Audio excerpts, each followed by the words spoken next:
Bonjour à toutes et à tous et bienvenue dans notre nouvelle analyse. Aujourd'hui, on va décortiquer un vrai bouleversement dans le monde de la santé mentale. Pendant hyper longtemps, le soin se résumait à un schéma assez passif. On attendait juste sagement que le médicament fasse effet, quoi. Mais là, on assiste à un véritable réveil. C'est l'histoire incroyable du patient qui passe de la salle d'attente au siège de copilote. C'est une révolution et on va explorer ça ensemble, étape par étape.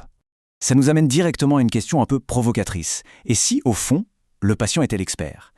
Bon, historiquement, on connaît tous la règle, pas vrai ? Le médecin sait tout, le malade écoute sans broncher. Mais cette époque, elle est en train d'être complètement balayée. On réalise enfin que l'expérience de la personne touchée, ce qu'on appelle son savoir expérientiel, c'est littéralement la pièce manquante du puzzle médical. Sans cette expertise du terrain, le soin n'est tout simplement pas complet. Allez, on rentre dans le vif du sujet avec le cœur du réacteur, le modèle biopsychosocial. Fini l'époque où on cherchait une seule cause magique, genre juste une panne chimique dans le cerveau. Ce modèle, il intègre 3 éléments clés et indissociables, la biologie, la psychologie et l'environnement social. On refuse absolument de résumer une personne à son diagnostic. Et surtout, c'est ce qui permet de sortir les soins de l'hôpital pour accompagner la personne directement dans sa vraie vie. Au centre de tout ça, il y a un concept surpuissant, l'autonomisation, ou l'empowerment, si on préfère le terme anglais. C'est une transformation radicale. On passe d'un individu complètement passif qui avale son ordonnance à la lettre à un véritable partenaire de choc. Le patient se retrouve au centre de l'action. Il ne subit plus de la décision en silence. Il y participe, il donne son avis, il prend les commandes de son bien-être. Chapitre 1. L'ancien paradigme face à l'éveil. Pour vraiment capter le saut qu'on est en train de faire, il suffit de comparer les deux mondes. D'un côté, on avait le modèle médical classique, hyper linéaire, un flux d'infos à sens unique où le médecin ordonne et le patient obéit. De l'autre, bam, le modèle biopsychosocial. C'est du partage de décisions à l'état pur. On passe d'un système unilatéral à une relation totalement symétrique. Le soignant apporte sa science clinique et le patient apporte la science de sa propre vie. L'équilibre parfait. Mais au fait, pourquoi on a dû changer tout ça ? Eh bien, la réponse tient en un chiffre qui fait froid dans le dos. 80%. Dans l'ancien système, sans éducation ni implication du patient, l'arrêt pur et simple des traitements pouvait grimper jusqu'à 80% dans des cas sévères comme la schizophrénie. C'est énorme. Logique, au fond, quand on ne comprend pas le sens de son traitement, le rejet devient presque automatique. Chapitre 2. Transformer la perception. Alors, comment on évite que les gens lâchent tout en plein vol ? La clé, c'est l'éducation thérapeutique du patient, ou ETP. Attention, on ne parle pas d'un cours magistral ennuyeux. Le but, c'est vraiment d'aider la personne à cartographier elle-même les liens complexes entre sa vulnérabilité biologique et le stress de son environnement. C'est le moment précis où le patient reçoit la carte pour naviguer dans son propre esprit. La maladie n'est plus vue comme une fatalité insurmontable, mais comme un défi qu'on peut complètement gérer avec les bons outils. Et pour que ça marche, la gestion des attentes est absolument vitale. Prenez les antidépresseurs par exemple. Les 2 premières semaines, c'est souvent la douche froide. Nausées, anxiété paradoxale, inconfort physique, bref, que des effets secondaires. C'est seulement entre les semaines 3 et 6 que les vrais bénéfices sur l'humeur débarquent enfin. Si on n'explique pas ce décalage infernal au patient, le risque qu'il jette l'éponge avant que ça fonctionne est maximal. Chapitre 3. La participation active au quotidien. Concrètement, ça donne quoi d'être le partenaire de sa propre santé tous les jours ? Eh bien, c'est super méthodique.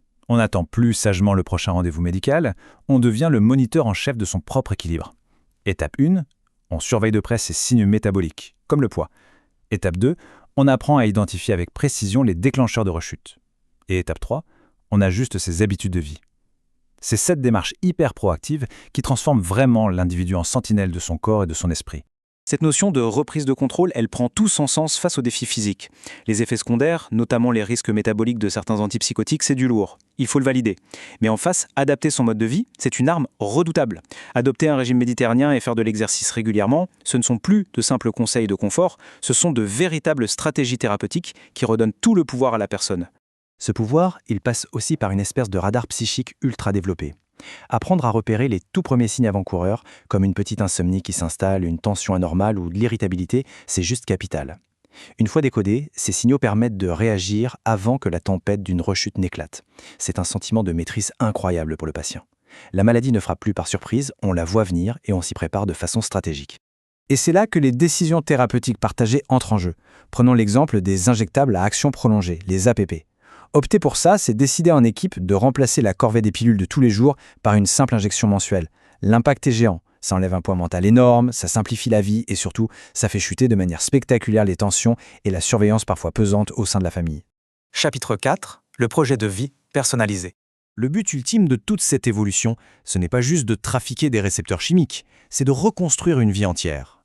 Pour ça, il faut aligner 3 piliers fondamentaux. La biologie avec la génétique, la psychologie, c'est-à-dire nos traumatismes et notre structure mentale, et enfin le volet social, comme l'isolement ou l'environnement. Si on veut une vraie guérison durable, il faut harmoniser tout ça. C'est simple, si on ignore un seul de ces facteurs, tout le processus de rétablissement est fragilisé. Et pour traiter quelqu'un dans sa globalité, il faut avoir le courage de regarder la réalité en face. On ne peut absolument pas balayer sous le tapis des choses aussi destructives que la précarité, l'isolement social ou la stigmatisation. Les ignorer, c'est faire de la médecine complètement hors sol. En intégrant pleinement ces réalités sociales, on peut enfin construire un projet de vie qui soit non seulement adapté, mais surtout authentiquement tenable pour l'individu sur le très long terme. Il y a une citation qui résume parfaitement ce nouveau monde. Le clinicien reconnaît la valeur du savoir expérientiel du patient, créant une relation symétrique où chacun apprend de l'autre. Ça tape dans le mille, non? C'est exactement l'idée du copilote dont on parlait. Ce savoir brut, forgé dans la résilience de tous les jours, se voit enfin accorder autant de valeur que l'expertise médicale classique. C'est une alliance redoutable. Alors, pour clôturer cette analyse, je vous laisse avec une question ouverte pour nourrir la réflexion. Comment cette reconnaissance du patient comme véritable expert va-t-elle redéfinir le futur de la guérison? Envisager le soin comme un vrai partenariat dynamique où l'humain reprend les commandes de son corps et de son existence, c'est bien plus qu'une simple optimisation médicale. C'est une refonte totale et franchement magnifique de nos systèmes de santé. Un futur où l'on ne soigne plus seulement sur la personne, mais bel et bien avec elle. Merci d'avoir suivi ce décryptage avec nous et à la prochaine.